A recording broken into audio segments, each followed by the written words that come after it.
মুর্শিদাবাদের রঘুনাথগঞ্জের বড়শিমুল মাঠে তৃণমূল কংগ্রেস প্রার্থী আকরুজ্জামানের সমর্থনে নির্বাচনী প্রচারে অংশ নেন অভিনেতা সাংসদ দীপক অধিকারী। দেব ভক্তদের মধ্যে ব্যাপক উৎসাহ উচ্ছ্বাস লক্ষ্য করা যায়। সভা শেষে তিনি রঘুনাথগঞ্জ বিধানসভার গুরুত্বপূর্ণ রাস্তায় রঘুনাথগঞ্জ লালগোলা রাজ্য সড়কের উপর রোড শো করেন। দেবের রোড শো ঘিরে রাস্তার দুধারে ভিড় জমায় অসংখ্য মানুষ।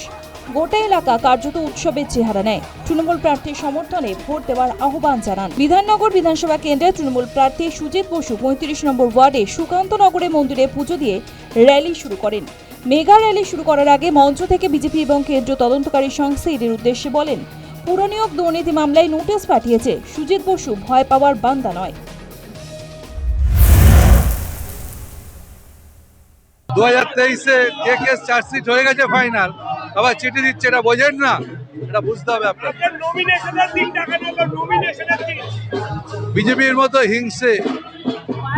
হিংসাত্মক দল, ষড়যন্ত্রকারী দল, এরা মানুষ ভোটে প্রমাণ করে দেবে। এই যে দেখছেন মিছিল, এই যে ক্ষমতা আছে বলে সমস্ত কেন্দ্রীয় এজেন্সিকে সামনে রেখে এইসব করে বেড়াচ্ছে।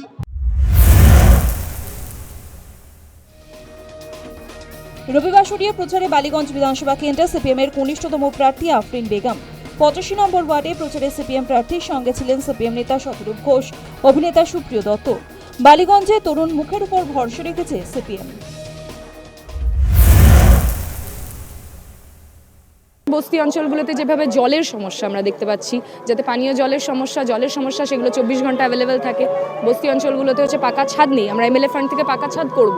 একই সাথে হচ্ছে যে শৌচালয় নেই, মহিলাদের ক্ষেত্রে বিশেষত অসুবিধা হয়, তাদের জন্য আলাদা শৌচালয় এবং বাড়ি বাড়ি শৌচালয় যাতে বানানো করা যায় সেটার একটা ব্যবস্থা করা। এই সমস্ত কাজগুলো আমরা করব, সেগুলোর জন্য লড়াই করছি। স্থায়ী কাজের ব্যবস্থা করব, যেটা আমরা বলেছি যে স্থায়ী কাজ করব। সমস্ত সরকারি পদ, বিভিন্ন পদগুলোতে যে স্থায়ী নিয়োগ নেই সেইগুলোর জন্য হচ্ছে যে আমরা স্থায়ী পদ করব, তাদেরকে স্থায়ী চাকরি দেব। যে বেতনগুলো হচ্ছে যে খুবই কম, সেটা আমরা ন্যূনতম 26,000 করব। এগুলো নিয়ে আমরা লড়াই করছি।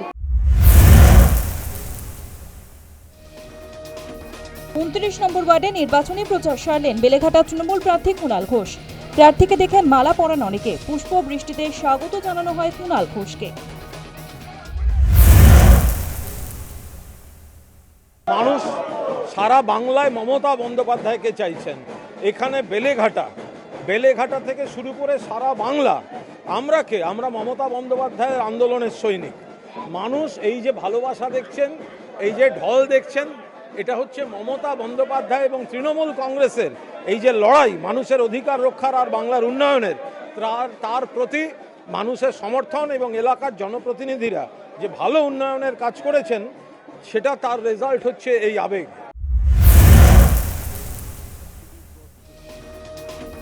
জমজমাট রবিবারের ভোট প্রচার। প্রত্যেক প্রার্থী আশাবাদী জেতার ব্যাপারে। এখন যেভাবে প্রার্থীদের দেখা যাচ্ছে, বিধায়ক হবার পর দেখা মিলবে তো? সাধারণ মানুষের সমস্যার সমাধান হবে তো? প্রশ্ন থাকছে। News time.